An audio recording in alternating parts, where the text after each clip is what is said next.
Alors, bonsoir tout le monde. Bienvenue à cette réunion ordinaire du Conseil municipal de la ville de Dieppe. Et sans plus tarder, on va procéder avec la reconnaissance que la ville de Dieppe reconnaît que la terre sur laquelle elle tient ses activités fait partie du territoire ancestral traditionnel non cédé des Mi'kmaq.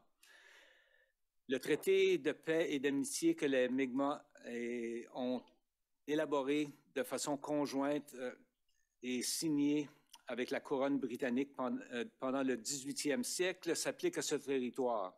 Les traités n'abordaient pas la question de territoire ou des ressources, mais reconnaissaient en fait le titre de Mi'kmaq et établissaient les règles concernant ce qui devait être des relations entre les deux parties. Également, chers collègues, ayons la sérénité d'accepter les choses que nous ne pouvons changer, le courage de changer les choses que l'on peut et la sagesse de connaître la différence. Alors, sur ce, on va appeler la réunion à l'ordre et confirmation du quorum, de toute évidence, incluant une personne à l'extérieur sur Zoom. Alors, la conseillère Godbout, je devrais rajouter.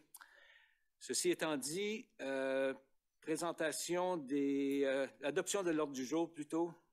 Non. Déclaration de conflit d'intérêt. Aucun conflit d'intérêt, rien. Alors, on va continuer et on va parler tout de suite de l'adoption de l'ordre du jour proposé par le conseiller Thibodeau, appuyé par le conseiller Lantaigne sur la question. Aucune question. Alors, ceux qui sont en faveur de la résolution, signifiez-le par un oui. L'avis contraire par un non. Alors, nous sommes maintenant... l'ordre du jour est accepté. Et nous allons continuer avec les présentations, requêtes et pétitions. Et on commence toujours en premier lieu à l'item 7.1, demande de renseignement des membres du conseil envers la GRC. Et évidemment, comme c'est souvent le cas, on a le... Je peux trouver son micro. Le superintendant du district de la région, Monsieur Jolet. Excusez-moi. Ça fait trop longtemps que je ne suis pas venu. Oui, ça fait trop longtemps que vous n'êtes pas venu, c'est ça. Oui. Merci, Monsieur le maire, membre du conseil et les employés municipaux. Et le vaste public ce soir, c'est présent. Premièrement, je voulais juste dire, j'espère que tout le monde a une belle été à date. On est de la température bizarre, beaucoup de pluie la nuit, le jour, les chaleurs, puis là, on est en plein mois d'août, puis il fait 12 degrés le soir. Donc, c'est bizarre, mais au moins, j'espère que tout le monde a eu un bon repos. Évidemment, c'est là que Mme Farah allait en ce moment, est en congé cette semaine, en train de passer la semaine avec sa famille. Donc, vous allez la revoir à la prochaine réunion. Donc, merci de m'avoir. Je vais passer à travers certaines affaires qui sont arrivées depuis la dernière réunion.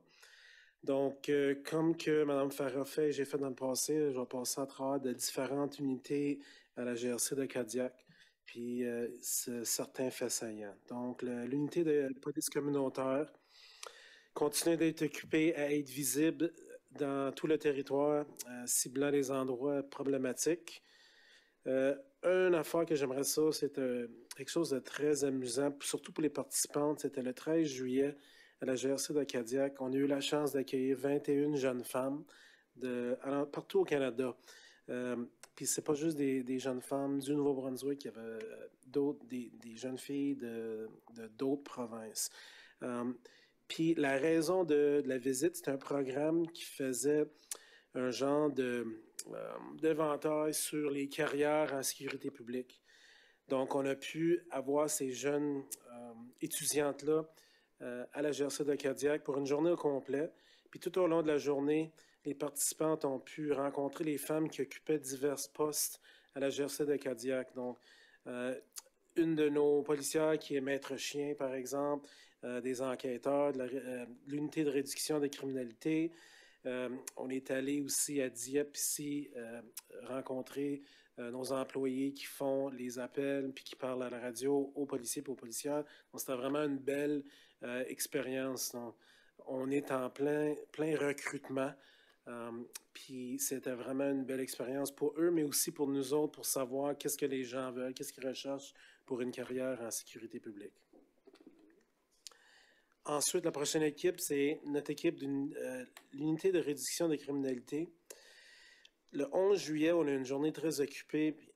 En particulier, l'équipe travaillait sur un dossier d'assistance de la police de ville de Québec.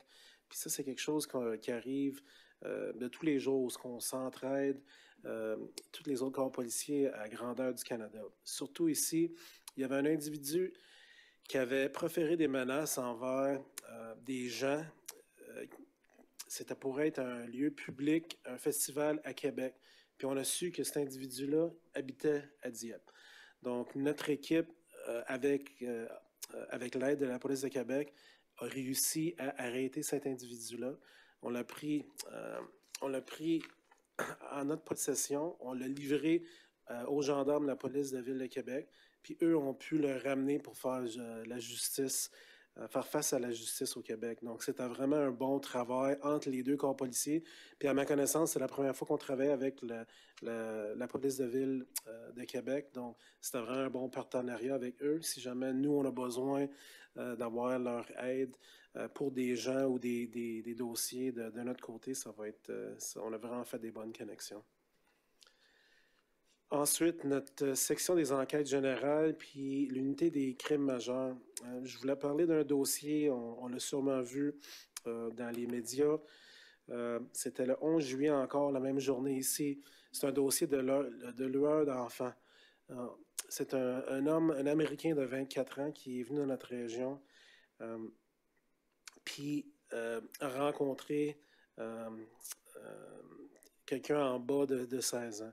Nous, on a réussi, avec l'information qu'on a eue cette journée-là, des témoins pour me dire l'individu et la victime étaient à tel endroit. On s'est rendu sur les lieux immédiatement et grâce à l'intervention des policiers de première ligne, on a pu sauver l'enfant et mettre la main au collet au suspect. Cet individu, là ici, a été arrêté et le 12 juillet, le lendemain, il a comparu en cour provinciale à Moncton pour faire face à 5 différentes accusations qui sont toutes en lien avec des crimes de type sexuel, incluant lueur d'enfants et production de pornographie juvénile. L'enquête a pris plusieurs jambes, si on pourrait dire, puis on a réussi à découvrir que cet individu-là aussi était venu dans notre région auparavant et on a pu déposer 5 accusations supplémentaires le 24 juillet sur le même individu. Donc, ce type est encore sous détention, puis l'enquête se poursuit. Puis c'est les genres d'enquêtes, parce que j'ai déjà parlé au conseil, qui sont compliqués, qui sont difficiles pour les enquêteurs, les enquêteuses qui font le travail. C'est des longues journées de travail, beaucoup de documents qui sont nécessaires pour avoir des autorisations judiciaires. Puis c'est difficile sur le moral. Donc nous, il faut s'occuper de nos policiers, nos policières, parce que c'est pas facile. Évidemment, pour la victime et sa famille, c'est un travail qu'on va continuer jusqu'à temps qu'on se rend à un procès, parce que, comme on sait, certains cas, quand c'est rendu à la cour, peuvent prendre 1 an et demi. C'est un processus qui peut être extrêmement long. Donc, ça n'arrête pas juste là. Nous autres, on va continuer le travail là-dessus. Mais je suis vraiment fier de le travail que nos agents ont fait cette journée-là parce que suite à l'information, on s'est rendu sur les lieux immédiatement, puis sans avoir une réponse aussi vite qu'on a fait, cette jeune personne pourrait être encore en train de se faire victimiser. Je voulais aussi faire une mise à jour sur l'événement du 25 juin sur la rue Louis. Donc, le 19 juillet, nous avons arrêté un 3e suspect en lien avec l'homicide qui est survenu le 25 juin à Dieppe. Ce coup-ci, c'est un homme de 31 ans de la région de Saint-Jean qui était en liberté conditionnelle en lien avec une autre affaire au moment de l'homicide. L'homme a été arrêté à un établissement correctionnel dans le nord de la province, puis avec l'assistance du Service correctionnel du Canada. Il s'agit de la troisième arrestation effectuée dans le cadre de l'enquête, puis aucune autre arrestation n'est prévue. Donc, l'individu, M. Carl Smith Kingsley, a comparu le 20 juillet et a été accusé d'un meurtre en premier degré. Donc, tous les accusés sont encore en détention. Ensuite, l'équipe tactique provinciale de contrôle de circulation, donc notre équipe provinciale de trafic, ils nous ont porté une visite le 4 août dernier, donc le vendredi, juste avant le concert, puis c'était le timing, on pourrait dire, était excellent. On s'est joint à eux pour faire des contrôles routiers dans les 3 communautés, puis juste dans une journée, on a réussi à donner 187 contraventions. Puis encore 13 véhicules de remorqués, puis souvent, c'est des véhicules qui sont pas sécuritaires, pas de système d'échappement, donc les véhicules qui sont bruyants. Il y a aussi eu un conducteur en état d'ébriété qui a été arrêté, puis 4 conducteurs qui n'avaient pas de permis de conduire. Puis on a exécuté 2 mandats d'arrêt. Puis qu'est-ce qui était excellent dans le timing, c'est que le lendemain, c'était le concert. Donc, l'équipe a resté pour tout le lendemain aussi, pour assurer la sécurité routière des alentours du concert. Donc, mes amis, puis c'est bien parce que celui qui est en charge de cette unité-là, c'est un ami de longue date à moi personnellement, puis encore une fois, il m'a fait la promesse qu'ils vont revenir souvent dans notre coin. Donc, c'est juste à rappeler aux conducteurs de ralentir. Donc, en ceci, ça l'amène au prochain point que je voulais rappeler aussi à tous les gens que le 27 juin, le gouvernement du Nouveau-Brunswick a initié une nouvelle loi sur la conduite dangereuse qui vise vraiment à dissuader les excès de vitesse. Donc, la nouvelle loi nous donne des nouveaux outils où on peut donner des contraventions plus chères, mais aussi on peut remorquer les véhicules quand on atteint un certain niveau de vitesse. Puis, quand on parle, disons, des zones que c'est 50 km/h, ça ne prend pas longtemps où si on est pressé, qu'on peut atteindre le niveau où on va donner une grosse amende, puis aussi remorquer le véhicule. Puis je trouve qu'avec les succès qu'on a eus jusqu'à date avec ça, ça a commencé à passer le message que ceux qui font des excès de vitesse dangereux, ils vont perdre leur véhicule au début, c'est 7 jours, mais ensuite, si c'est des cas répétés, ça peut être des pertes de véhicules jusqu'à 30 jours, puis j'imagine que ça va venir ou que ça va être encore plus longtemps. Donc, vraiment des bons résultats à date, puis on va continuer d'utiliser cette nouvelle loi de notre disposition le plus possible. Ensuite, l'opération au Parc Rotary qui est arrivée le 29 juillet. C'était une journée difficile pour tout le monde qui était impliqué, qui travaillait là, puis je ne peux même pas imaginer pour la famille non plus. Plusieurs ressources, y inclut l'équipe de ratissage et sauvetage, se sont rendus sur le site, puis grâce au travail de l'équipe, des bénévoles, on a pu mettre fin à l'opération, malheureusement avec un résultat triste. Mais j'aimerais vraiment remercier tous les gens, surtout les résidents, parce que c'est une place qui est très achalandée. Les gens prennent les pistes à pied, en bicycle, avec leurs chiens. Donc, merci beaucoup à les gens de Dieppe et tout le monde qui utilise le parc, parce que c'était pas une journée facile. Je n'ai parlé un peu plus tôt au sujet du concert qui est arrivé à Moncton le 5 août. Donc, on avait au-delà de 20 000 personnes qui étaient présentes, des gens de toute la région, puis on a parlé avec des gens qui venaient de partout, Nouveau-Brunswick, Nouvelle-Écosse, même des États-Unis. C'était vraiment quelque chose qui était compliqué, puis on voit ça en ce moment avec YQM. On a besoin vraiment d'un plan opérationnel détaillé qui est nécessaire. Ça faisait plusieurs semaines qu'on travaillait avec nos partenaires, puis avec ceux qui faisaient la planification du concert lui-même. Mais avec les ressources qu'on avait en place, tout s'est très bien déroulé. Donc, c'était sécuritaire pour tout le monde sur le chemin, à pied, puis le monde a vraiment apprécié le concert. Donc, évidemment, dans une semaine et demie, on va avoir 3 journées très occupées ici. Et je peux vous dire, ça fait depuis le mois d'avril qu'on prépare le plan d'opération pour le concert. Puis on a des réunions souvent. Puis pour ceux qui vont assister, vous allez pouvoir me voir. Moi, je vais être là sur le site le jeudi et le vendredi soir. Donc, j'ai hâte de voir le résultat, mais aussi j'ai hâte pour les résidents de Dieppe juste pour vivre cette expérience-là. C'est pas n'importe qui s'en vient nous visiter ici. Les dernières affaires que je voulais juste vous dire, c'est évidemment, on est rendu le 14 août. Il reste 3 semaines avant l'école. Donc, j'aimerais ça rappeler à tout le monde qu'on va avoir des petits amis partout sur le chemin.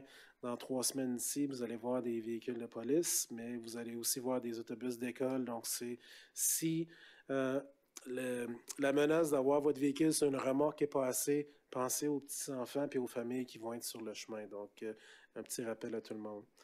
Donc, enfin, je voulais juste souhaiter tout le monde pour demain une joyeuse fête nationale de l'Acadie. Merci.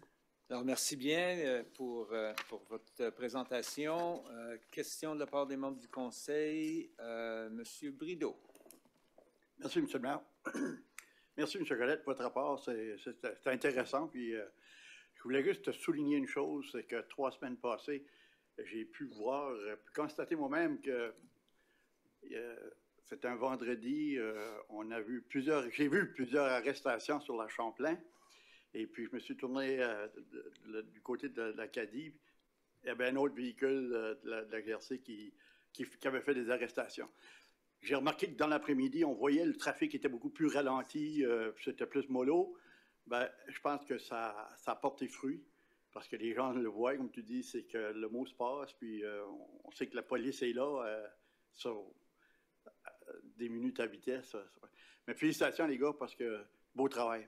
Oui, puis merci, conseiller Brideau. C'est juste un début aussi, là, parce qu'on parle, ça fait 6 semaines qu'on a cette nouvelle loi-là, puis ça n'enlève pas le fait aussi que, comme j'ai déjà mentionné au Conseil, il y a au-dessus de 300 articles dans la loi sur les véhicules à moteur qu'on peut faire l'enforcement dessus. Donc, nos policiers sont tout le temps entre les appels. On a environ 40 000 appels de service dans tous les grands territoires par année, mais entre les appels, les gars et les filles chez la GRC de Kodiak sont tout le temps en train de regarder pour des véhicules qui conduisent trop rapidement, ceux qui conduisent avec des cellulaires à la main, pas de ceinture, les autobus d'école, il y a des gens qui font des drôles de manœuvres pour éviter le panneau d'arrêt qui sort de l'autobus. Donc, ils sont vraiment forts là-dessus. Puis récemment, même si c'est plus occupé, les policiers, ils se font des genres de challenge, puis ça n'a rien à voir pour dire comment est-ce qu'on peut en arrêter, c'est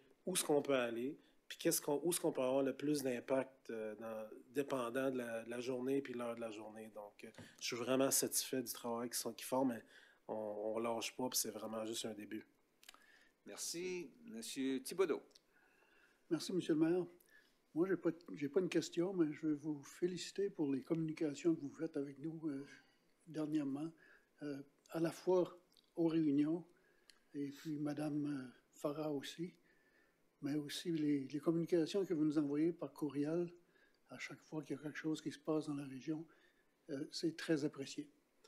Puis, c'est un bon point, puis je voulais juste dire au conseil aussi, dans les prochaines semaines, on a une nouvelle employée qui est chargée des communications. Donc, si vous voyez les messages semblables qui venaient de moi, ça va être Mélissa qui va envoyer ça, Mélissa Haché. Puis c'est elle qui va commencer à envoyer les messages, puis d'en partager encore plus, parce que je veux aussi qu'on partage non seulement qu'est-ce qu'on met sur les réseaux sociaux, puis sur notre site web, mais les affaires de tous les jours. Donc des affaires qui ne seraient pas à la première page du journal, mais que les gens veulent savoir. Où est-ce qu'on est, qu'est-ce qu'on fait. Merci. Monsieur Godette. Oui, merci, M. le maire. J'ai seulement une question pour... j'ai été demandé la question pour une subdivision. C'est qu'une personne qui conduit vite, puis c'est qu'ils peuvent prendre la plaque de licence, puis vous appeler quand vous faites, les contactez-vous? Oui, absolument. Donc, même si on n'a pas la plaque, si on a juste une couleur de véhicule, puis on pense à peu près où ce que le conducteur habite, on va faire quelque chose. Ça va être une visite. Puis souvent, juste la visite, c'est peut-être quelqu'un qui ne réalisait pas ou qui s'est jamais fait dire « Hey, ralentis mon chum ». Mais quand on a une plaque, c'est encore mieux parce que là, on peut confirmer, disons, que c'est bel et bien le même véhicule. Donc, c'est pour ça que c'est essentiel que les gens nous appellent.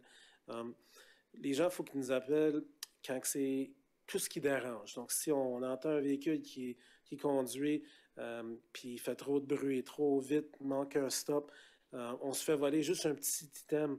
Là, il y a souvent, les gens vont dire « Ah, ça ne vaut pas la peine d'appeler », mais oui, c'est essentiel d'appeler parce que c'est de même que nos analystes criminels, ils vont faire un genre d'études pour savoir où est-ce qu'il faut se rendre, à quelle journée, quelle heure, puis dans quel coin de rue. C'est exactement des plaintes comme ça qui vont diriger nos opérations.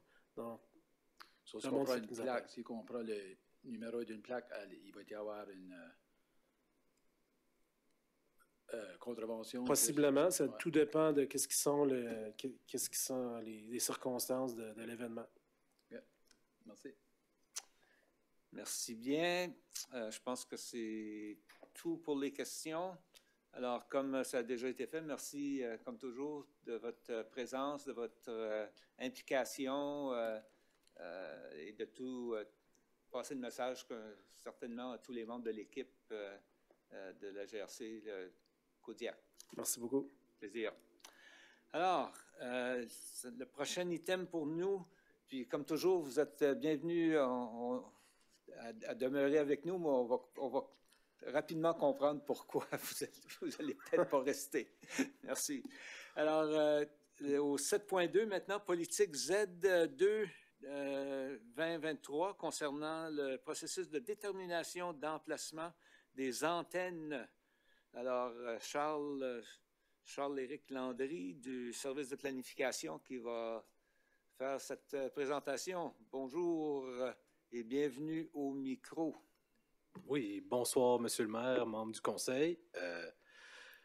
Ici, c'est vraiment au niveau d'une révision proposée. On a déjà une politique à la ville de Dieppe concernant le processus de détermination d'emplacement des antennes. Dans ce cas-ci, on est parti de cette base-là. On a fait une révision, puis on a ajusté quelques dispositions là-dessus. Donc, je suis venu vous faire une présentation à ce sujet-là. Donc, pour la présentation, on va faire un petit contexte réglementaire au niveau de l'emplacement, le choix des emplacements des enseignes. On va faire un état des lieux.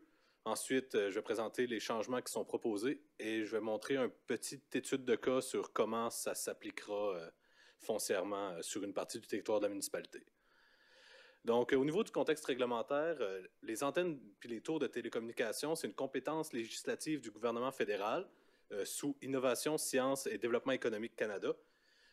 Dans ce cas-ci, c'est important de garder ça en tête parce que c'est le gouvernement fédéral qui a le dernier mot sur l'emplacement des antennes. Dans son processus d'approbation de licence pour une antenne de télécommunication, il va demander aux municipalités leur opinion sur s'il y a une lettre de consentement au choix de localisation pour un promoteur. Mais même si une municipalité s'y oppose, le fédéral peut décider d'outrepasser le choix de la municipalité. C'est important de garder ça en tête parce que si une municipalité décide de toujours refuser puis qu'elle est jugée que c'est non raisonnable puis qu'il y a un manque de couverture, le gouvernement pourrait décider d'imposer, d'aller de l'avant avec une des antennes. Les municipalités, c'est ça, sont consultées. La ville de Dieppe a adopté son actuelle politique en 2019 concernant la localisation des antennes, donc il y a 4 ans. Puis avec la pratique, ce qu'on a pu observer, en fait, depuis que la politique actuelle a été adoptée, c'est qu'il y a certaines problématiques qu'on a pu voir dans son application. Il y a certaines dispositions qu'on a remarquées qui étaient un peu plus floues. Puis également, ça amenait à un rejet systématique des demandes de localisation pour les antennes. Donc, même dans des cas où ça pourrait peut-être être souhaitable. Puis le langage, parfois imprécis, que ça a entraîné des propositions peu souhaitables de la part des promoteurs. Donc, il n'y avait pas d'intérêt à peut-être un peu plus faire un effort pour une proposition qui serait plus souhaitable. Donc, au niveau des changements proposés, un des problèmes qu'on a remarqué, c'est qu'on disait non à toutes les zones résidentielles sans définir ce qu'était une zone résidentielle. Donc, l'interprétation qui a été faite par la suite, c'est que toutes les zones qui permettaient un usage résidentiel étaient considérées comme une zone résidentielle. On peut penser, entre autres, à la zone rurale, aux zones commerciales ou des choses comme ça, où parfois, dans un certain contexte, sous certaines conditions, ça pouvait être souhaitable d'implanter une antenne. Puis, dans le même ordre d'idée, on a ajouté des dispositions avec des chiffres qui permettent de justement plus réguler où les antennes pourraient être localisées. Donc, entre autres, on a mis une condition que, par exemple, une antenne de 30 mètres, il faudrait qu'elle soit à 1,5 fois sa hauteur, donc 45 mètres d'une distance d'un lot résidentiel ou d'une emprise de rue. Foncièrement, comment ça s'applique? Par exemple, si on prend cet exemple-ci, l'intersection Dover et Amiro, où on voit, à la légende, il manque la zone rurale, mais c'est la majorité, c'est ce qu'on voit qui est couvert en blanc, un peu, qui, avec la politique actuelle, ne pourrait pas avoir d'antenne, même si on voit que ça peut être un territoire où ça peut être souhaitable, il n'y a pas vraiment de développement, il n'y a pas nécessairement de voisins résidentiels où ça serait nuisible. On peut voir ici les zones résidentielles rurales, résidentielles de mini-maisons, une zone commerciale au coin. Comment ça s'appliquerait, en fait, avec l'étude de cas? On peut voir les zones résidentielles sont retirées d'emblée, donc sont en rouge, c'est défavorable. Les zones favorables, comme la zone rurale, pourraient l'être, mais avec un recul de 1,5 fois 30 mètres, on peut voir il y a une zone tampon qui a été créée, qui dans ce cas-ci est de 45 mètres, mais si la tour devait être de 60 mètres, là, alors ce serait une zone tampon de 90 mètres, c'est le même ratio qui s'applique. Donc ça ressemble à ça, ça éloigne les tours des terrains résidentiels. Donc on juge que c'est, avec ces dispositions-là qui sont ajoutées, ça va ajouter de la clarté à la politique, ça va permettre aux promoteurs de savoir sur quel pied danser, puis ça va permettre de créer un contexte dans lequel on va pouvoir donner l'approbation sur des projets qui peuvent être souhaitables, puis qu'on va quand même continuer de rejeter les projets qui ne sont pas souhaitables. Donc, si vous avez des commentaires ou des questions. Merci bien. Commentaires ou questions de la part des membres du Conseil? Monsieur Thibodeau. Merci, Monsieur le maire. Étant donné que c'est de responsabilité fédérale, est-ce que cette politique-là a un certain poids? Est-ce que ce sont des négociations qui se font avec le fédéral? Le fédéral, avant de donner une autorisation, va généralement demander ce qu'on appelle une consent letter, une lettre de consentement de la municipalité, mais il garde le pouvoir de donner l'autorisation au-delà de ça. Généralement, il respecte le choix de la municipalité si la municipalité ne souhaite pas donner le consentement à un projet de tour, mais la situation qui peut arriver, si c'est des rejets à répétition, puis qu'à un certain moment, la compétence du fédéral au niveau de la télécommunication, il voit qu'il y a un trou de couverture sur un territoire municipal, ils peuvent décider que là, on reçoit toujours des rejets, donc on va approuver la prochaine, même si la municipalité ne le souhaite pas. Donc, c'est pour ça qu'on veut avoir un contexte dans lequel on refuse celles qui sont vraiment défavorables. On ne veut pas encourager ce genre de tours-là, mais on veut quand même avoir certaines ouvertures pour certaines tours, donc dans le seuil du raisonnable. D'accord, merci. Merci. Autre question?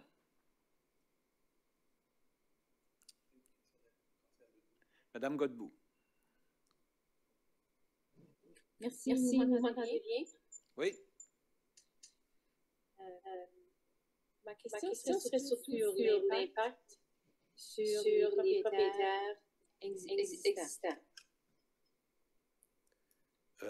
Si on parle, un promoteur ne peut pas établir une tour sur un terrain sans que le propriétaire du terrain ait consenti à ça. Il y a des bails, des baux qui vont être signés avec ces propriétaires-là pour l'accès au terrain ou carrément l'achat de la propriété ou d'une parcelle sur la propriété pour l'implantation de la tour.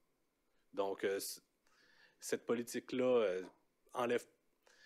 Tout ça, ça n'enlève pas le droit du propriétaire de refuser qu'il y ait une implantation d'une tour sur son terrain.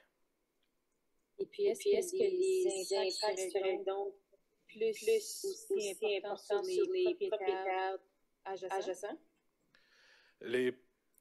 Dépendamment, là, c'est sûr que, par exemple, Au niveau des propriétaires résidentiels, c'est là où on demande la distance de 1,5 fois la hauteur pour protéger ces propriétés-là où il y a déjà des résidences. Pour les terrains qui seraient peut-être à développer, ils pourraient potentiellement avoir un impact, mais ce qui est jugé aussi, c'est que le développement qui vient a posteriori de l'implantation d'une tour peut agir en connaissance de cause du fait qu'il y a une tour qui a été implantée, tandis que quelqu'un qui est propriétaire, qui habite déjà sur son terrain, si la tour vient après, il se fait imposer une situation de fait. Donc, c'est vraiment l'optique derrière tout ça. Merci. Autre question? Non? Alors, merci pour la présentation. Je pense que c'est assez clair. Je sais que la Ville entretient généralement des bonnes relations avec les différents utilisateurs de nos tours d'eau, par exemple, qui nous amènent quand même un revenu intéressant dans les circonstances.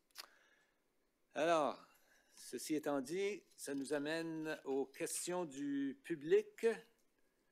Notre vaste public n'a pas de questions ce soir. Alors, on s'en va directement à l'adoption du procès-verbal des dernières réunions. Premièrement, la réunion du 10 juillet dernier. Qui veut en faire la proposition? Madame Boudreau, s'il vous plaît.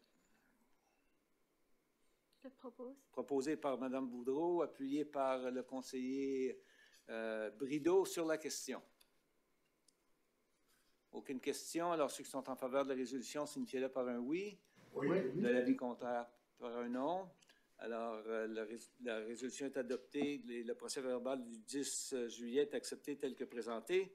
Maintenant, pour la réunion du 25 juillet, proposée par le conseiller Lantaigne, appuyé par la conseillère Turgeon-Roy sur la question. Aucune question. Ceux qui sont en faveur? À cette réunion du 25? C'est à distance, excuse-moi. OK. Excuse-moi pour l'erreur. Merci. Le 25 juillet. Oui. Ça, c'est extraordinaire. Non, je n'étais pas là. OK. Alors, quelqu'un d'autre pour appuyer Madame Leboutillier. Alors, c'est clair. Alors, merci pour l'intervention. Alors, ceux qui sont en faveur de la résolution, signifiez-le par un oui. Oui. L'avis contraire par un non. La résolution est adoptée telle que présentée également. Ça nous amène maintenant aux motions, mémorandum et nominations. L'item 10 au 10.1 du côté de l'administration. 10.1.1, demande d'exemption. Monsieur Melançon. Au préalable, Monsieur le maire, la conseillère Godbout a la main de lever. Oh. Alors, C'était juste pour signaler que je devais m'absenter de la réunion. OK. Merci. Merci, À bonne partir soirée. de ce point. bon, alors oui, bonsoir tout le monde. Alors, comme premier dossier, on a reçu une demande pour avoir une exemption concernant du bruit excessif. Alors, une demande du propriétaire sur le 589 rue Grégoire pour organiser une soirée à la maison, à l'extérieur. Alors, c'est demandé d'avoir une exemption jusqu'à minuit et demi. Ils ont suivi les procédures en place, alors aviser les voisins par écrit, etc. Alors, ils rencontrent les critères. Il est recommandé par le personnel d'autoriser cette exemption pour le bruit pour la date du... Le 19 août, exactement, jusqu'à minuit et demi. Merci. Pour la lecture de la résolution, M. Brideau. Merci, M. le maire. Que, conformément à l'article 4 de l'arrêté S9-2018, interdisant les bruits excessifs, le Conseil autorise une exemption au dit arrêté en vue de permettre la tenue d'un événement spécial sur la propriété située au 589 de la rue Grégoire, le 19 août 2023 jusqu'à minuit et demi. Je vous le propose, M. le maire. Proposé par le conseiller Brideau, appuyé par le conseiller Thibodeau sur la question. Aucune question. Ceux qui sont en faveur de la résolution, signifiez-le par un oui. Oui. De l'avis contraire par un non. La résolution est adoptée telle que présentée. Qui nous amène au 10.1.2, ratification de diverses de directives adoptées à huis clos. M. Melançon. Alors, ce soir, on va rendre 2 directives publiques. Alors, la première, c'est un échange de terrain au coin de la rue Champlain et la rue Collège avec le propriétaire du NID 00673400. Alors, c'est un échange équivalent au niveau de superficie de terrain. Alors, c'était pour améliorer l'intersection de cette rue Collège Champlain dans le futur. Alors, le projet est en construction actuellement et l'aménagement sera fait par la suite. Comme deuxième directive qui a été adoptée, c'est l'achat d'un terrain sur le chemin Bourque.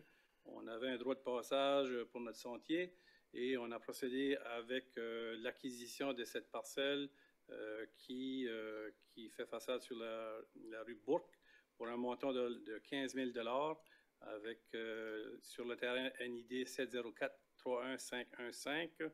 Et c'est pour rendre ceci public ce soir. Merci. Alors, pour la lecture de la résolution, excusez, monsieur, ça s'en vient là. Monsieur Lantaigne, excusez-moi. Des blancs de mémoire. Merci, Monsieur le maire. Donc, le Conseil ratifie les directives adoptées lors de la réunion du Conseil tenue à huis clos portant sur les sujets suivants. 1. Échange de terrain, NID 00673400, rue Champlain et Collège, adopté le 8 août 2022. 2. Achat de terrain au 1058 chemin Bourque, NID 704-31515, adopté le 28 novembre 2022. J'en fais la proposition, M. le maire. Merci. Proposé par le conseiller Lantaigne, qui est appuyé par le conseiller Godette sur la question. Aucune question. Ceux qui sont en faveur de la résolution, signifiez-le par un oui. Oui. L'avis contraire par un non. La résolution est adoptée telle que présentée. Maintenant, au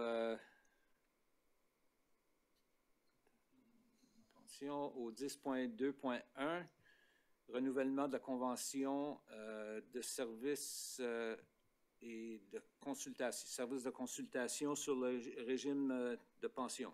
Monsieur Melançon. Alors, on recommande que la firme Couture Services Financiers Incorporés que le renouvellement de cette entente de service soit fait et autorisé par le Conseil ce soir. Alors, c'est un renouvellement d'une entente déjà existante. L'appel d'offres permettait à la Ville de pouvoir le renouveler. Alors, on recommande de procéder avec le renouvellement de ces services. Merci. Et ceci, c'est pour le plan de pension des employés de la Ville de Dieppe. Des employés de la Ville de Dieppe, c'est oui. ça. Merci. Et pour la lecture de la résolution, M. Godette. Merci, M. le maire. Que le Conseil autorise le renouvellement de l'entente de service avec la firme Couture Services Financiers Inc. relatif au service de consultation du régime de pension des employés de la Ville de Dieppe, tel que recommandé par le comité consultatif du plan de pension de la Ville de Dieppe. Je te le propose. Merci. Proposé par le conseiller Godette, appuyé par la conseillère Turgeon-Roy sur la question. Sur la question, Mme Leboutier. Oui, merci beaucoup, M. le maire. C'est juste point d'information puis question de transparence. Dans les notes qu'on nous a été données, mais dans le service d'entente, on parle de pourcentage, mais ça regarde à quoi comme honoraire à cette compagnie-là? Dans les différentes années, on parle de quoi? Madame Godbout, des Finances. Madame Godbout, des Finances. C'était dans les alentours de 60 à 70 000. Parfait. Merci beaucoup. Merci. Autre question? Sinon, ceux qui sont en faveur de la résolution, signifiez-la par un oui. Oui. De l'avis contraire par un non. La résolution est adoptée telle que présentée. Au 10.2.2, incitatif financier. Monsieur Melançon. Alors, comme que vous savez bien, on a un programme d'incitatif pour le développement de notre centre-ville. Alors, le propriétaire au 339 rue Champlain, le projet qui est en train de prendre forme est éligible à cet incitatif qui se résume comme suit. Au niveau de densification de son projet, il est éligible à un montant de 75 603. Il va également créer 20 stationnements souterrains à un calcul de 10 000 par stationnement créé et aussi des stationnements format carport. Alors ici, c'est 5 000 par stationnement créé qui est sur un total de 21. Alors, il est éligible pour un incitatif total de 480 603 et les projections de la municipalité du service des finances, la municipalité récupère cet investissement à l'intérieur de 6 ans. Alors, ça rencontre les critères des incitatifs et c'est pour approbation formelle de la politique EXPD 1-2022. C'est notre recommandation pour l'approbation. Merci pour la lecture. Excusez, pour la lecture de la résolution. M. Thibodeau. Merci, M. le maire.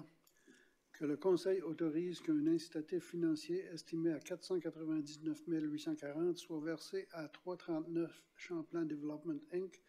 en vue du projet prévu au 339 rue Champlain dans le cadre de la politique EXPD-1-2022 visant la densification immobilière du centre-ville, conditionnel à ce que le dit projet reçoive les approbations nécessaires des divers services de la Ville et réponde aux exigences de la politique subventionnée et des arrêtés municipaux.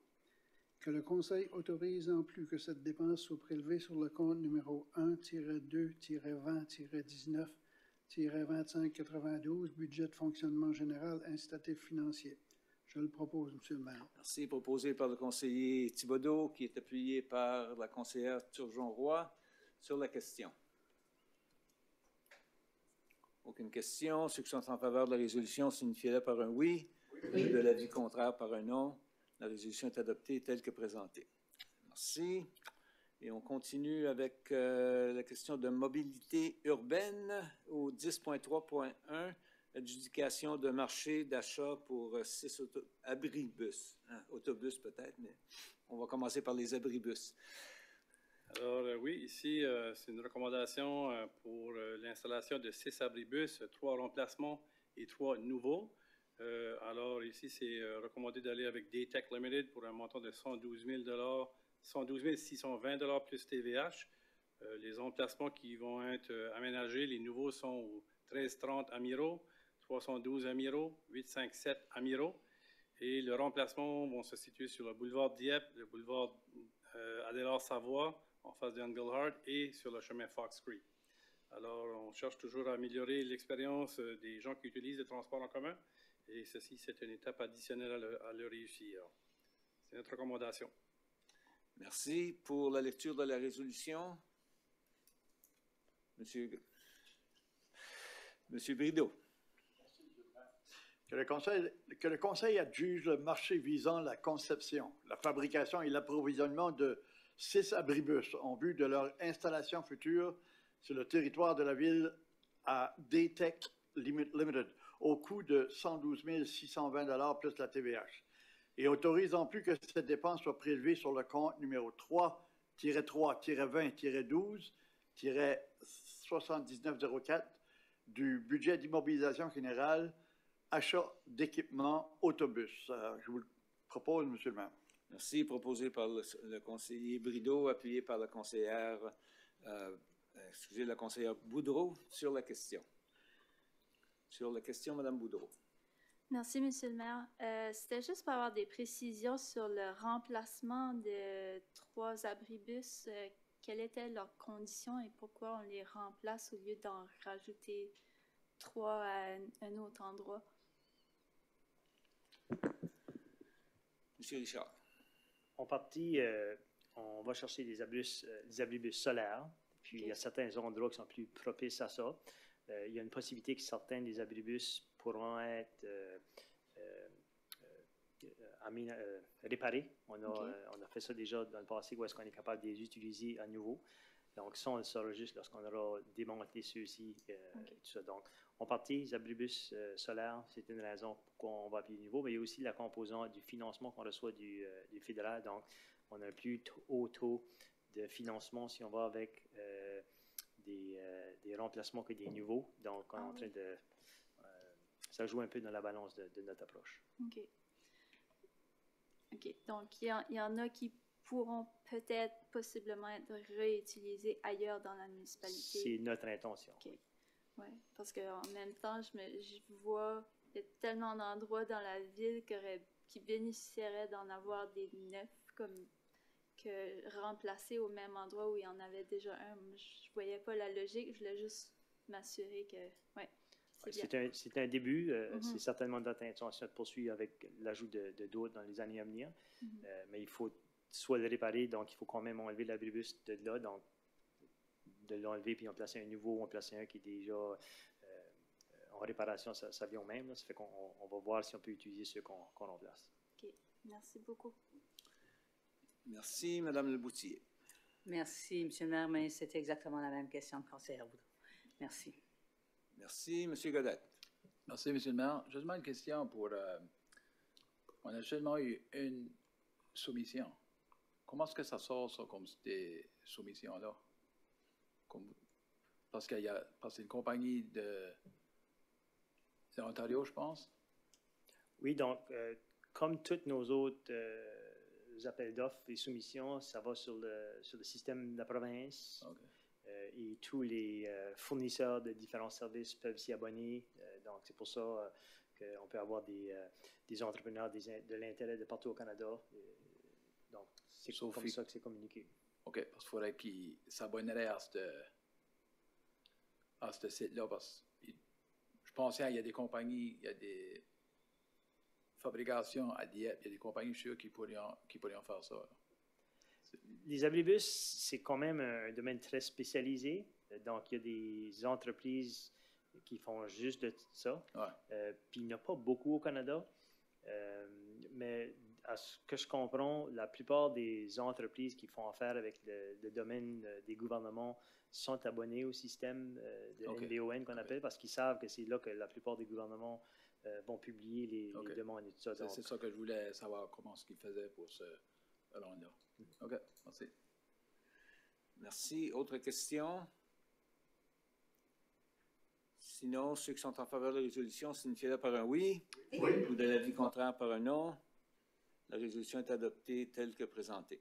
Qui nous amène au 10.4.1, travaux de réparation des pavés, place 1604, oui. Alors ici, le personnel avait entamé les travaux à l'intérieur de notre capacité financière des réparations des pavés unis là, autour de la place 1604. Il y avait beaucoup de réparations à faire. Alors ici, ce soir, on est ici pour aller au-delà de ce qui est notre autorité de 50 000 $. Alors on souhaite en faire 2 fois plus pour tout remplacer les briquelets qui sont détériorés. Alors, suite à l'approbation de ce soir, on pourra en faire beaucoup plus et d'améliorer l'accessibilité au niveau des trottoirs autour de l'Hôtel de Ville, place 1604. Alors, la compagnie a déjà entamé et fait des travaux jusqu'à 50 000. C'est pour continuer les travaux pour le reste du mois d'août et compléter le travail. Merci pour la lecture de la résolution. M. Lantaigne. Merci, M. le maire. Que le Conseil autorise Godet Landscaping 2020 Limited à entreprendre les travaux de réparation des pavés situés autour de la place 1604 au coût de 100 000 $ plus TVH et autorisons plus que cette dépense soit prélevée sur le compte numéro 1-2-35-63-2630, budget de fonctionnement général, entretien des bordures et trottoirs, travaux publics, et le compte numéro 1-2-70-80-3005, budget de fonctionnement général, terrain public, installation. J'en fais la proposition. Merci. Proposé par le conseiller Lantaigne, qui est appuyé par le conseiller Brideau sur la question. Aucune question. Ceux qui sont en faveur de la résolution, signifiez-le par un oui. Oui. De l'avis contraire par un non. La résolution est adoptée telle que présentée. Qui nous amène au 10.5 du côté planification et développement, au 10.5.1, recommandation du CCU sur plan modificateur provisoire, lotissement, Corporation de développement économique de la ville de Dieppe. Monsieur Melançon. Alors ici, il est recommandé par le comité consultatif en matière d'urbanisme que la ville réserve un peu plus d'espace à l'intersection de la rue du Marché et Acadie pour l'emprise de rue, qui est un accès pour le sentier. Alors, on envisage que le connexion de sentier va se passer sur le bord de la rue du Marché. Alors, ça demande une modification au plan provisoire, ça demande une modification au plan provisoire de lotissement. Alors, c'est qu'est-ce qui est recommandé par le CCUI, on vous recommande de l'adopter. Merci. Pour la lecture de la résolution, Madame Leboutillier. Merci, Monsieur le maire. Que le Conseil accepte la recommandation du Comité consultatif en matière d'urbanisme visant l'acceptation du plan modificateur provisoire du lotissement Corporation de développement économique de la Ville de Dieppe, lesquels prévoient l'élargissement d'une portion de la rue du Marché. Je vous le propose avec plaisir, Monsieur le maire. Merci. Et qui va avec plaisir, par contre? Avec plaisir. Alors, Madame Turgeon-Roy aussi, avec plaisir. Alors, ceux qui sont en faveur de la résolution, signifiez-le par un oui. Oui. De l'avis contraire, par un non. La résolution est adoptée telle que présentée. Ce qui nous amène au 10.5.2, M. Melançon. Ici, nous avons reçu une demande de la part de Killam Properties SGP Limité pour apporter une modification à une des conditions qui a été adoptée dans le cadre de l'arrêté Z10.1, qui nécessite d'avoir un espace de travail, de bureau dans leur édifice, et ils souhaitent soustraire ou retirer cette modalité pour créer une unité résidentielle additionnelle. Alors ici, on doit passer par l'entremise ou un processus d'audience publique. Alors on fixe la date pour le 25 septembre prochain à 19h ici même à l'Hôtel de Ville et de demander l'avis écrit du comité consultatif en matière d'urbanisme. Puis on demande d'avoir un délai prolongé au 14 novembre. Alors c'est pour approbation d'entamer ce processus. Merci. Pour la lecture de cette résolution, Madame Turgeon-Roy.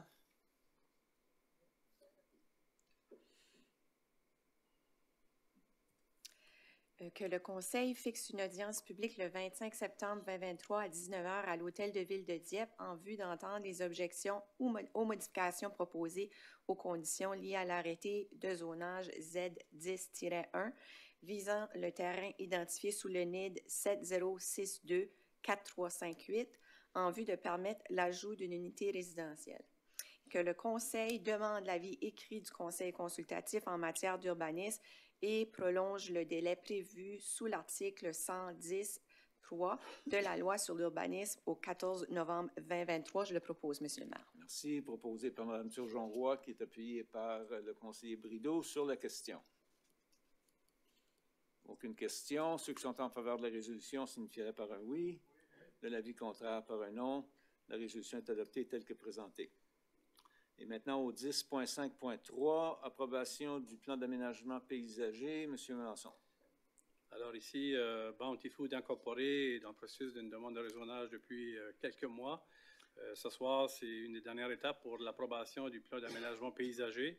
Alors, il est recommandé par le comité consultatif en matière d'urbanisme de procéder à l'adoptation du plan, qui est un annexe dans votre rapport, et de pouvoir l'adopter formellement ce soir et de procéder aux dernières lectures de l'arrêté Z9 et Z10. Merci. Pour la lecture de cette résolution, M. Thibodeau. Merci, Monsieur le maire. Que le Conseil accepte le plan d'aménagement paysager présenté à l'annexe C du mémorandum en date du 26 juillet 2023, intitulé Landscaping Plan, préparé par la firme J.R. Daigle et en date du 27 juin 2023, lequel satisfait la condition numéro 4 de la résolution adoptée par le Conseil le 10 juillet 2023, intitulée Recommandation du CCU, demande de rezonage NID 00674416, rue Champlain, Bounty Food, Inc., que le Conseil procède à la lecture intégrale et à la troisième lecture des arrêtés Z9 2017-9 et Z10 2021-8. Je le propose, Monsieur le maire. Merci. Proposé par le conseiller Thibodeau, appuyé par la conseillère Leboutillier sur la question. Aucune question. Ceux qui sont en faveur de la résolution signifient par un oui. Oui. De l'avis contraire, par un non. La résolution est adoptée telle que présentée, qui nous amène évidemment au Le 10.5.4 pour l'adoption de la politique Z2. Pour la lecture de cette résolution, Madame Boudreau. Merci, Monsieur le maire. Que le Conseil abroge la politique Z-2 2019 intitulée « Politique de la ville de Dieppe concernant le processus de détermination d'emplacement des antennes et adopte la politique Z-2 2023 intitulée « Politique de la ville de Dieppe concernant le processus de détermination d'emplacement des antennes ». Je le propose. Merci. Proposé par la conseillère Boudreau, qui est appuyé par le conseiller Godette sur la question. Aucune question. Ceux qui sont en faveur de la résolution signifient par un oui. Oui. De l'avis contraire par un non. La résolution est adoptée telle que présentée. Maintenant, au 11.1, M. Melançon. Alors, tel qu'a été présenté tout à l'heure au niveau de Bounty Food, c'est pour procéder aux arrêtés, la dernière lecture, la lecture intégrale et la troisième lecture des deux arrêtés que vous avez devant vous. Alors, merci pour la lecture, excusez, de l'arrêté Z9-20-17. Pour lecture, M. Thibodeau. Merci, M. le maire. Arrêté Z9-2017-9, un arrêté modifiant l'arrêté concernant le plan d'aménagement municipal de la ville de Dieppe, en vertu des pouvoirs que lui confère la loi sur l'urbanisme LNB 2017, chapitre 19, le conseil municipal de Dieppe édicte ce qui suit. L'arrêté concernant le plan d'aménagement municipal de la ville de Dieppe, soit l'arrêté numéro Z-9-2017, édicté le 11 septembre 2017, est déposé au bureau d'enregistrement du comté de Westmoreland sous le numéro 375-387-42, le 3 novembre 2017, est modifié comme suit. L'annexe A-1 intitulée « Carte d'affectation du sol » est mentionnée dans le corps de l'arrêté concernant le plan d'aménagement municipal de la ville de Dieppe, est modifiée par la carte ci-jointe à titre d'annexe A-1-11. Je le propose dans son intégralité, M. le maire. Merci. Proposé par le conseiller Thibodeau, appuyé par le conseiller Brideau sur la question. Aucune question. Ceux qui sont en faveur de la résolution signifient par un oui. Oui. De l'avis contraire par un non. Alors, la résolution est adoptée telle que présentée. Et qui nous amène à la troisième lecture par titre seulement. On va vous faciliter la tâche, M. Thibodeau. Merci, M. le maire. Un arrêté modifiant l'arrêté concernant le plan d'aménagement municipal de la ville de Dieppe. Je vous le propose en troisième lecture par son titre seulement. Merci. Alors, proposé par le conseiller Thibodeau, qui était appuyé par le conseiller Brideau. Toujours. Alors, ceux qui sont en faveur... Question. Ceux qui sont en faveur de la résolution signifient par un oui. Oui. De l'avis contraire par un non. Alors, le 11.2.12 plutôt est accepté en troisième et dernière lecture, qui nous amène à l'arrêté, encore une fois, la même chose. L'arrêté Z10-2021, modifiant l'arrêté de zonage pour la rue Champlain de Bounty Foods. La lecture dans son intégralité. Oui, allez. Vous êtes toujours en voie? Arrêté numéro Z-10 2021-8, arrêté modifiant l'arrêté de zonage de la ville de Dieppe, en vertu des pouvoirs que lui confère la loi sur l'urbanisme LNB 2017, chapitre 19, le conseil municipal de Dieppe édicte ce qui suit.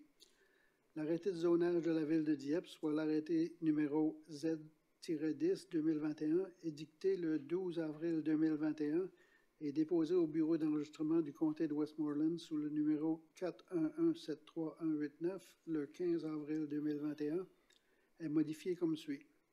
L'annexe A, intitulée « Carte de zonage de la ville de Dieppe » est mentionnée dans le corps de l'arrêté de zonage et modifiée par la carte ci-jointe à titre d'annexe A7. Je vous propose dans son intégralité, M. le maire. Merci, M. Thibodeau, qui est appuyé encore une fois par le conseiller Brideau. Est-ce qu'il y a des questions? Aucune Aucune question. Alors, ceux qui sont en faveur de la résolution signifient-le par un oui. Oui. Le contraire par un non. Alors, le 11.2.1 est accepté en lecture dans son intégralité pour l'arrêté Z10-2021 et pour la troisième lecture par titre seulement, M. Thibodeau. Arrêté numéro Z-10-2021-8, arrêté modifiant l'arrêté de zonage de la ville de Dieppe. Je vous le propose en troisième lecture par son titre seulement.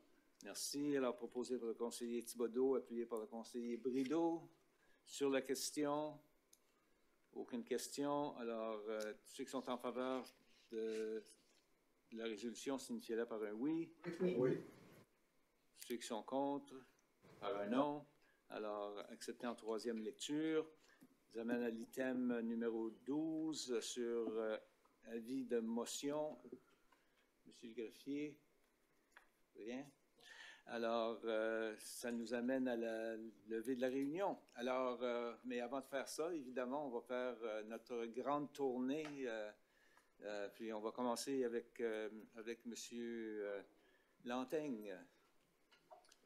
Merci, Monsieur le maire. Rien de spécial aujourd'hui. Deux petites choses. Premièrement, j'aimerais de souhaiter un joyeux anniversaire à notre ami et collègue, la conseillère Turgeon Roy. Elle ne voulait pas que je le dise, mais peut-être c'est la psychologie renversée, peut-être, je ne sais pas. Pensez au milieu d'appels qu'elle va avoir suite à cette production ce soir.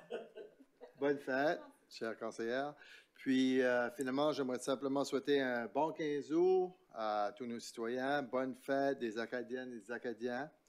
Puis, comme dirait un certain groupe bien connu qu'on aura la chance d'entendre demain, soyez fiers de vous autres, soyez fiers de qui vous êtes, puis prenez garde à vous autres. Merci. Merci bien. Madame Godbout n'est pas là. Madame Turgeon-Roy. Merci. Moi non plus, pas grand-chose de spécial, sauf de souhaiter une bonne fête des Acadiens. Soyez prudents aussi dans les festivités parce que ça s'annonce vraiment bien à Dieppe demain soir. Bien hâte de ça. J'ai une question pour M. Cormier au niveau de l'achalandage sur la avant-garde. On avait parlé à un moment donné qu'il allait avoir une étude là, au niveau du parc puis de la traverse pour le sentier. Est-ce qu'il y a eu des choses? Je sais que vous aviez mis des radars cet été. Est-ce que vous avez du développement sur ce coin de rue-là? Oui, merci. Bonsoir et Hello. bon anniversaire. Merci. On planifie venir au conseil en septembre, possiblement octobre aussi, avec une mise à jour pour la politique pour les traverses de sentiers. Okay. Donc, l'avant-garde sera affectée définitivement. Parfait. On regarde à mettre plus de lignes puis plus d'affiches. Ouais. Parfait, c'est bien. Puis les radars, lorsqu'ils étaient là, on voyait une grande différence là, sur la rue aussi, là, au niveau de la vitesse dans ce coin-là du parc. Là. Oui. Parfait, merci beaucoup. Merci. Et c'est tout. Bonne C'est soirée. tout. Merci. Monsieur Thibodeau. Merci, Monsieur le maire. Bien, moi, j'ai quelques questions de citoyens. La première, c'est les jardins communautaires au centre aquatique. Il paraît que les chevreuils bouffent tous les légumes. Ça va bien? Oui. Alors, il suggérait qu'on mette de façon temporaire l'été des clôtures à neige durant la saison de jardinage pour empêcher les chevreuils d'y aller. Parce qu'ils perdent tout. Il y a même des gens qui ont décidé de ne pas continuer de se servir du jardin communautaire. Aussi, une autre question que j'ai eue, c'est suite aux intempéries qui a fait des dégâts importants à Edmundston, par exemple, et en Nouvelle-Écosse, est-ce que la ville de Dieppe a un plan d'urgence si ça nous arrive? Est-ce que... Monsieur Mélenchon. Alors, pour le premier point, on va regarder, là, voir si on peut apporter certains aménagements sans avoir des clôtures à neige. Là. On ne veut pas avoir de la neige l'été. Ça serait au-delà de nos pouvoirs. Pour la question des situations, puis regarde, on n'envie pas nos villes qu'on connaît bien au Nouveau-Brunswick, là, des situations pas faciles, avec des inondations à l'improviste comme ça. Alors, on a des éléments en place tels que les bassins de rétention. Alors, on a une capacité de ramasser ou d'avoir une quantité d'eau assez énorme. C'est certain que la quantité d'eau qui tombe est un facteur important. Alors, est-ce que le drainage peut accommoder ou accepter l'eau qui coule sur le bord des rues et sur le terrain? Alors, tout ça sont des facteurs que ça peut changer cas par cas. Mais on a quand même mis des éléments en place pour des bassins de rétention. Nos infrastructures sont selon les standards canadiens. Alors, ça, c'est des choses qui sont en place. Mais Dame Nature, parfois, nous amène des éléments de surprise qu'on ne peut pas tous planifier. Mais c'est certain qu'on va discuter avec nos villes du Nouveau-Brunswick pour voir qu'est-ce que les autres ont peut-être apporté comme modification, amélioration. S'il y a des choses qu'on doit prendre en considération, le personnel est toujours aux aguets, que ce soit lors des conférences également. Changement climatique, ça fait quelques années qu'on en parle. C'est vraiment, c'est réalité. Alors, il y a toujours des éléments qu'on tient à jour dans nos pratiques. Est-ce qu'on est prêt si, par exemple, il y avait des besoins d'évacuation? Ça, c'est par la suite, c'est le chef pompier qui est responsable des mesures d'urgence. Alors, on a des avis avec la province sur ces situations-là. Alors, s'il y a des situations qui se présentent, on va certainement activer notre plan de mesures d'urgence. Puis oui, on a dans notre cartable de précautions, de mesures, ça fait partie de notre plan au niveau de la municipalité. D'accord, merci. Bon, une autre chose, je voudrais féliciter Camille Frenette, qui est gagnante du paratriathlon en 1 heure 12 minutes et 4 secondes, 12 minutes d'avance sur son proche rival. Et je veux en même temps lui souhaiter bonne chance à la Coupe du monde de Paris ce vendredi 18 août. Et j'ai une autre question. Ça fait un bout de temps qu'on avait parlé d'acheter des nouveaux autobus. Est-ce qu'il y a quelque chose là-dessus? Est-ce qu'il y a des développements? Est-ce qu'on prévoit quand est-ce qu'on va les avoir? Oui, donc on attend un nouvel autobus à l'automne, probablement octobre, qui pourrait être en service là, possiblement en novembre. Et on a un appel d'offres qui devrait sortir prochainement également pour nos minibus. Donc, on a fait tout un travail d'analyse de ce côté-là. Donc, il pourrait y avoir une deuxième commande là, ici à l'automne pour soit des minibus ou des plus gros bus. Merci, c'est des bonnes nouvelles. Alors, maintenant, il ne me reste plus à souhaiter bonne fête de l'Acadie à tout le monde. Merci, M. Thibodeau. M. Brideau. Merci, M. le maire.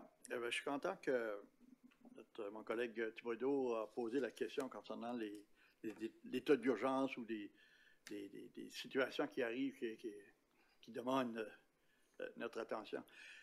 C'est quand on pense qu'est-ce qui s'est passé en Nouvelle-Écosse tout récemment, au Hawaï, dans les feux de forêt qu'on a dans le nord, dans l'ouest de la province. Hier soir, je parlais avec mon frère. J'ai un frère qui demeure à Yellowknife. À 11 h hier soir, ils avaient une alerte générale dans la ville d'évacuer. C'était pas l'évacuation, mais c'était aux gens de se préparer à évacuer. C'est pas drôle là, quand les gens vivent des situations de stress, la fumée. Mon frère disait que de sa maison, il ne pouvait même pas voir les tours de Yellowknife, comment la boucane était très forte. Pour faire suite à une autre question qui a été soumise à la Ville, je pense que M. Justin Poirier a abordé le sujet. Je pense qu'il a donné la réponse à Madame concernant un arbre mort situé au coin de la rue Sainte-Thérèse, Sunset, je pense, je ne me trompe pas là, c'est-à-dire la rue avant Sunset.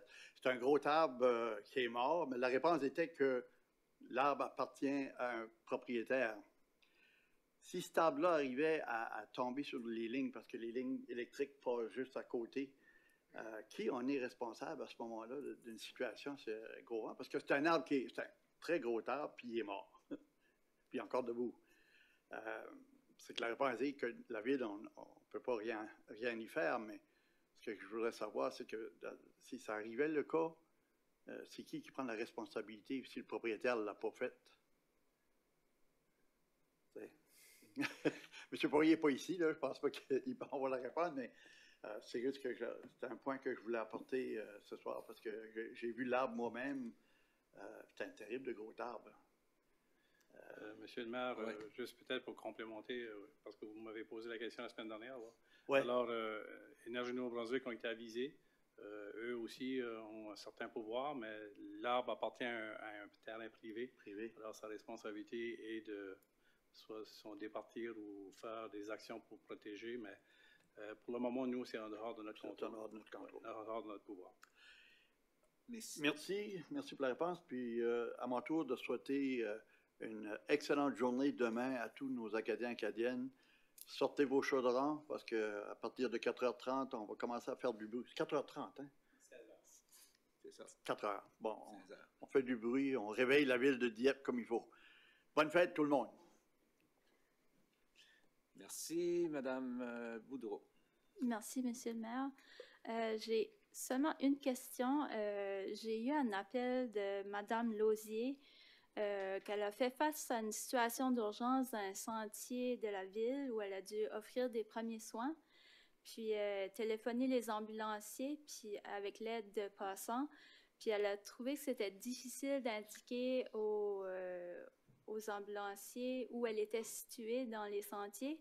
Elle a pu quand même le faire, c'est juste que d'indiquer dans quelle direction elle était, c'était pas tellement facile, mais ça s'est fait quand même. Très bien, je veux la féliciter aussi pour avoir offert les premiers soins.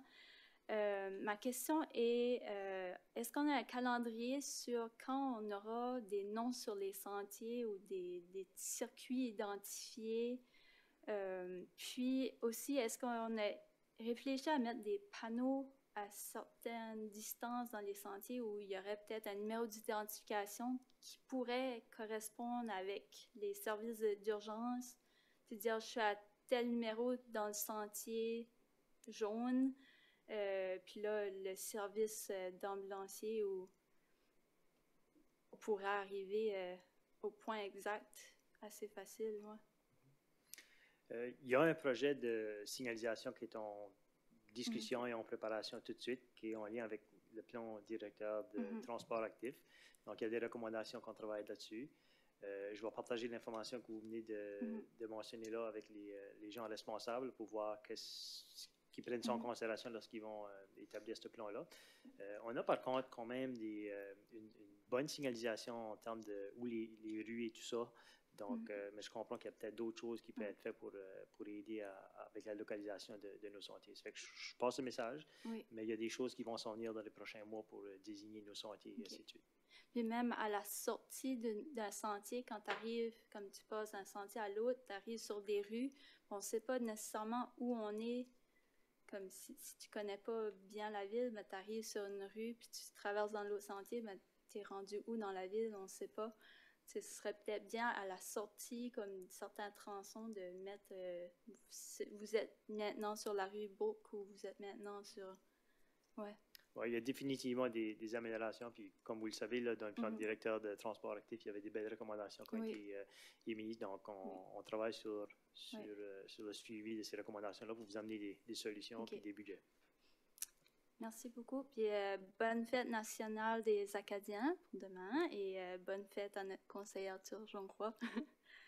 Merci. Merci bien. Madame Leboutillier. Merci beaucoup, Monsieur le maire. Moi, j'ai des questions concernant le patching. Fait que c'est un résident, puis je me suis aussi là, posé la question. Lorsqu'on fait le patching, y a-t-il une raison stratégique? Pourquoi on va au-dessus du pavé? Là? Tu sais, souvent on a des bumps. Est-ce qu'il y a une raison pour ça ou est-ce qu'on pourrait seulement remplir les trous, etc.? C'est d'avoir cette explication-là, la façon qu'on le fait.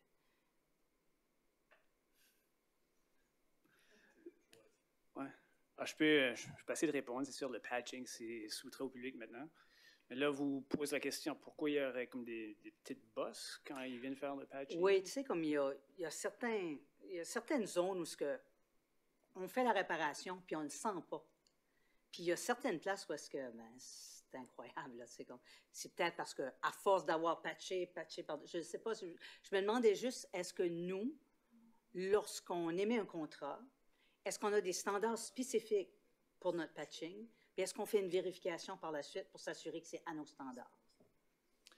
Les contrats, c'est travaux publics, c'est eux qui décident aussi où exactement les mettre, puis les standards. Je ne sais pas s'il y a quelqu'un de la salle qui pourrait répondre. Puis, je ne suis pas obligée là, d'avoir la question. C'était juste... un citoyen m'avait demandé, puis j'ai pensé... La question est demandée, puis c'est peut-être de l'éclaircir un peu, puis de donner une réponse un peu plus tard. Là. Ça aussi, ça peut se faire. Il y a une différence entre patching puis l'autre processus de tout refaire. Ouais, et puis, il y a un processus entre les deux aussi. Là, c'est certain, les contrats de patching, ils font ça rapidement aussi. Donc, ils pourraient faire un petit peu comme on fait sur la Champlain puis l'Acadie aussi, là, faire le broyage de l'asphalte, essayer de le mettre plus à niveau, mais ça prendrait pas mal plus de temps. Ça serait plus dispendieux aussi. Donc, le patching, ça répartit pas mal le budget un peu partout. Là. Essayer de remplir les pires endroits où il y a des nids de poules. Mais pour plus de détails, je peux faire une vérification aussi avec ceux qui s'en chargent. C'est plus spécifiquement au patching, en passant. Ouais. Oui, on va revenir avec l'information. Voir si nous avons bel et bien les standards. C'est vérifié. Bien, merci. Pour moi, c'était... pour revenir aussi à la question posée par conseiller Thibodeau sur le système d'urgence, nous, à la Ville de Dieppe, si on aurait une situation d'urgence de tout d'un coup, c'est quoi? Est-ce que nous avons un système de communication en place pour les différents types de situations? Est-ce qu'on a ça déjà établi? Est-ce que nous avons notre propre système comme certaines autres municipalités? Est-ce qu'on nous l'avons besoin? J'ai aucune idée, mais est-ce qu'on a eu cette réflexion-là lorsqu'on a fait notre plan d'urgence aussi? Alors, on n'a pas un système dédié à viser nos citoyens pour des états d'urgence, mais on a quand même des gens abonnés à notre réseau d'information à la Ville de Dieppe au niveau de courriel. Pas une question. On va certainement voir si c'est à travers la province qu'on doit procéder avec une telle démarche. S'il y a des avis d'urgence, alors on pose la question au chef pompier. Merci. Moi aussi, j'aimerais souhaiter un bon congé aussi à certains chanceux qui auront qui auront cette belle journée nationale pour fêter les Acadiens et les Acadiennes demain. Bon congé à tous et bonne célébration. Puis j'aimerais aussi souhaiter un joyeux anniversaire à ma collègue conseillère Josée. Merci à tous et bonne fin d'été.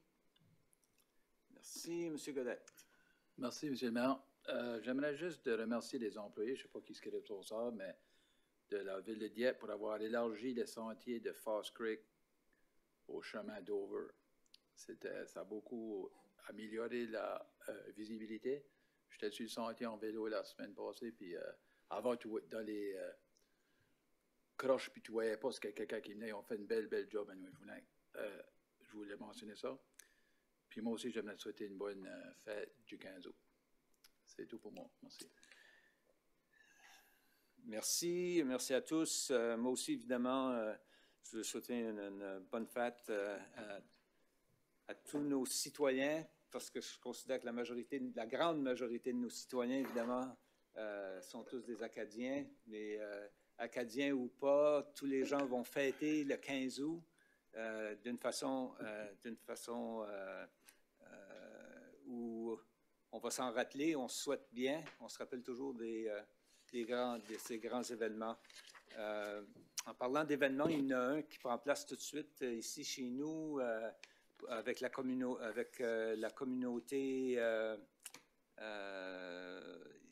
du Mali.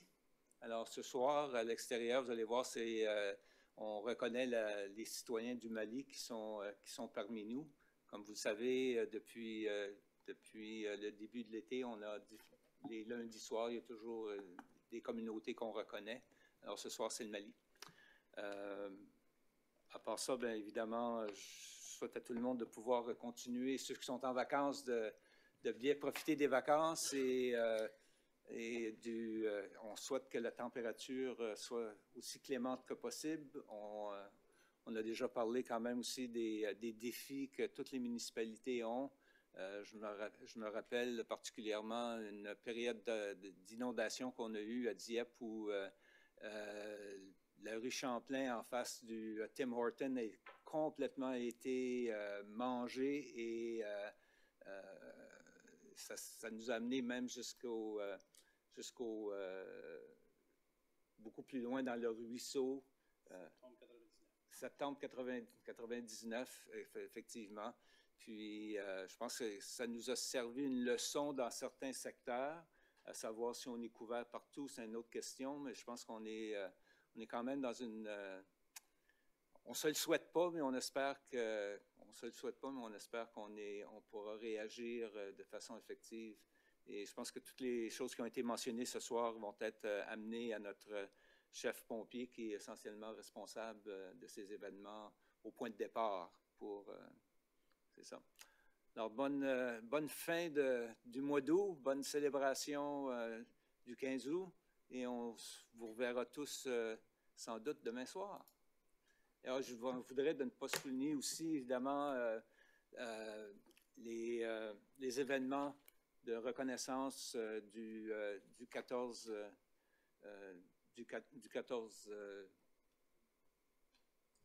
19 août, excusez-moi, le 19 août, les circonstances du raid de Dieppe qui seront célébrées le dimanche le 20 avec nos vétérans et on invite la population à venir sur place et certainement j'invite tous les membres du conseil d'être présents pour cet événement.